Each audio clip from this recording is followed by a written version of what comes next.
Hey y'all, hope you're doing good today. So I feel like it's been an eternity. I have just been super busy with my dog. I mentioned to you all she's doing a lot better, thank goodness. And I have had to make a lot of changes around here to accommodate her. And so I joke with my daughter now and say we have a zoo. We have four fish and three beetles that we rescued, right, from a swimming pool. And ironically, we found out that they actually like the water. So we have our dog and we have three cats. So we are busy with our friends. And it's a lot of fun. It's a lot of work, but it's a lot of fun. So, but it's especially better when they're all healthy and doing good.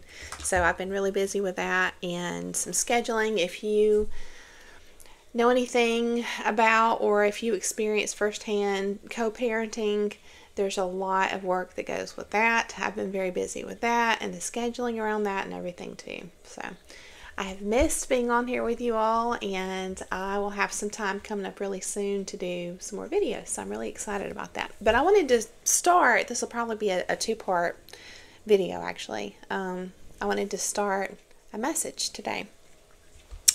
And I'm going to be sharing a little bit out of this book. This is from Lavrin, Janko Lavrin, and it's called Nietzsche, An Approach. And so this was just a little used book I found, secondhand book in a store. And I love to just flip through because I don't have time right now to read books cover to cover. So I just flip through and I enjoy them just as well. But I did that on this one. And it never ceases to amaze me. I just want to mention, I wonder if you have this too. I'm constantly finding synchronicities, and I just think they're the coolest. And so I'm going to point that out as I read to you all. So this is going to be, if you have the book, on page 30. And by the way, I've shared this before, but I just think this is super cool. Apparently, back in the day, at some point, this is how people would claim ownership of their books, as they would put these, I forget what they're called. I think maybe this is it right here, actually in Latin. But they would put an image with their name. And I just love this one with the bright light and the cloud. I think they're standing on a cloud, or maybe a planet with clouds behind, and a comet or a shooting star or something. I just absolutely love. And then the stars down here in the bottom, just the coolest. So I love how in the past, even with our architecture, if you look at buildings, it's like people just took more time with everything that was created. You know, it's kind of like everything meant more. Even handwriting was just elaborate and beautiful in their different cursive styles and things like that. So I just kind of wonder, like what happened? We've kind of gotten away from patience and self-control, which is going to be part of the message, probably in part 2, into more of a collectively agreed on state of just hurry up, and you just kind of have to wonder what are the consequences of that, that maybe we're not really considering. Something to think about. Anyway, so on page 30, it says, readers of Nietzsche are familiar with the passages in which the invalid philosopher, I don't think it's invalid philosopher, quite in the spirit of Kant, K-A-N-T, propounds the futility of all endeavors to catch the real essence of things, since we find in them only what we ourselves have put into them. Or, as he contends, it is the habits of our senses that have wrapped us up in the tissue of living sensations, which in their turn crouch at the base of all judgments and knowledge. There are no means of exit or escape to the real world. We are like spiders in our webs. And whatever we may catch in them, it will be only something that our web is capable of catching. And so bizarre because I don't have this page marked whatsoever, but when I flipped through and I read this, first of all, I thought, I think I've already shared this with you all. I literally think out of this whole book, I have flipped to this spot and shared this exact passage with you all. And so if you're a returning viewer and you remember it, I'm sorry, but I do have some new insights from it. The synchronicity for me was talking about we are like spiders in our webs, because I literally just decorated for Halloween. I haven't finished yet for my daughter, and I hope she's excited when she comes back today and sees she had asked me to put up this huge furry spider that we got at Home Depot, and so I've got this hanging outside. I'll pop a picture up for you all with a web. He's in his web, and it's just timing with such specific things that align if you're really paying attention, and it's just there's synchronicities all the time, and I just think they're cool. But anyway, yes, as far as our conscious awareness, we have to be capable of catching things, see? And so this, we could take, and there's more to the passage I want to share, but we could take so much of this and just run way off and talk for hours on these concepts, because for example, a lot of the videos on my channel are talking about, how we can be affected, our mind, our psyche can be affected greatly when we are deceived, especially for a very long time, and we are gaslit. In other words, we are made to doubt ourselves to such a degree on a regular basis that we're almost, we kind of go into a what's the word I want to use? Somebody recently in a video I saw excuse me, I think used the term catatonic, and I don't know if that's really the right term. I'm pulling off of memory as far as what I think that means, but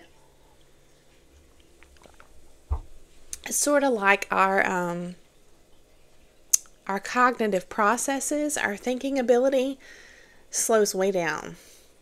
I wouldn't say it's totally paralyzed, but you kind of, when you go through even subtle coercion and manipulation and deception and stuff like this in life, especially for a long time, you can kind of enter this freeze response, this extended state of just being frozen, but even in your mind. And so what happens to me is, and there's a lot of terms thrown out, like being brainwashed and all this other stuff, but the truth is it's like, I think the deeper you get in something like that, you are not catching things like more and more and more. It's until I feel like God intervenes. And and this can be via something you read, someone you meet, a dream even. It can be so many different ways where you were just given this spark of insight. And it's like this picture. It's like this, moment where suddenly you have the eyes to see at least some of whatever's going on, and you get this just little spark of discernment that at least serves you well enough to kind of put a crack in this false narrative that you have bought into if someone is deceiving you. Okay? And so, but you have to, as far as perceiving things and learning and growing from there and sharpening our discernment, I'm always talking on this channel about expanding our mind, which is so important. But I definitely think this particular section here is crucial when it says we are like spiders in our webs. And see, we don't need to let another person be the one to weave our web. That's the thing. The one to create the narrative, or like a friend mentioned to me recently, setting the premise, and then we're just following suit, then we're like a puppet. And I think that when you are someone who truly is capable of love, you want to please this other person or people or group or whatever that you care about, you know. But you have to be careful with that. Yeah. So as far as discernment and perceiving, we are like spiders in our webs, and whenever we may catch in them, it will be only something that our web is capable of catching. So whoever creates the web, or whatever web you're in, is crucial. So, and I would say this too, I think the concept of not being in the web is great, but in part 2 of this message, we're going to be talking about, probably tomorrow, I think I'll publish it tomorrow evening or maybe Sunday, very soon. But we need some sort of container, mental structure, paradigm, something to context, something to relate everything to really grasp. It's sort of like this is required, you know, for us to truly catch on to something, right? To be capable of catching. So it says, on this premise alone, to say nothing of pressing personal reasons, Nietzsche would have felt inclined to abandon any such futile quest in favor of something more certain and nearer at hand. If the search for transcendental truth leads nowhere, then our duty is to dedicate our efforts to what is tangible and concrete, to life itself, to the defense and the intensification of life. I'm almost positive I've shared this with you all. But this is what I've been doing lately, for sure.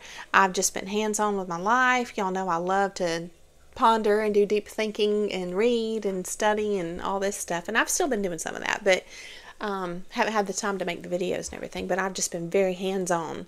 And it's kind of like when unexpected things happen, then your normal routine of things gets interfered with, and so I've had like a lot of things back up, like with my housework and keeping everything organized and clean and stuff. So I've had to really kind of tackle that mountain of work too.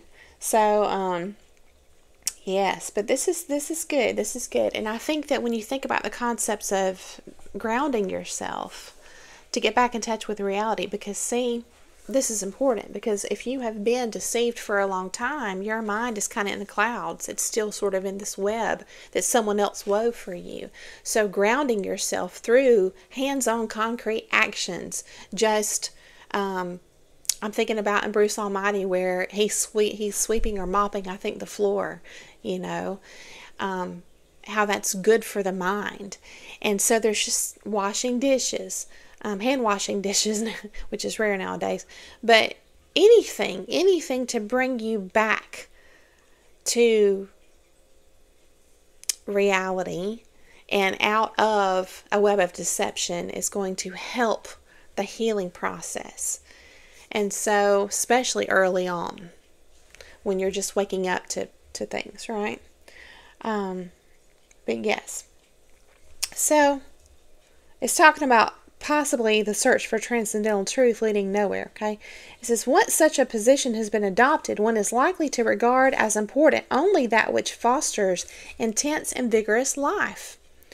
The principal thing is no longer to chase the inaccessible truth, but to impose upon chaos as much regularity as our biological earthly existence requires. And since a proceeding of this kind anyway involves the risk of indulging in errors, we can at least draw a line between the life-bringing and the life-destroying errors. In Nietzsche's words, truth is that kind of error without which a certain species cannot exist. The value for life is ultimately decisive. So now we're getting into the concept of free will, right? I want to share more with you, but I want to keep this one short. So I'm going to pause there. Hopefully giving you some things to ponder and to think about. In the next video, we're going to do a deep dive into concepts such as chasing truth and error, what this means to err, as well as wisdom being the principal thing, and where do we go from here, right, on our journey, our quest for sharpening our discernment in relation to truth and lies, right? So I hope this has been interesting to you. I hope you enjoyed it. Thank you so much for coming along to hear the message. I hope that you have a beautiful day, and I'll see you again very soon.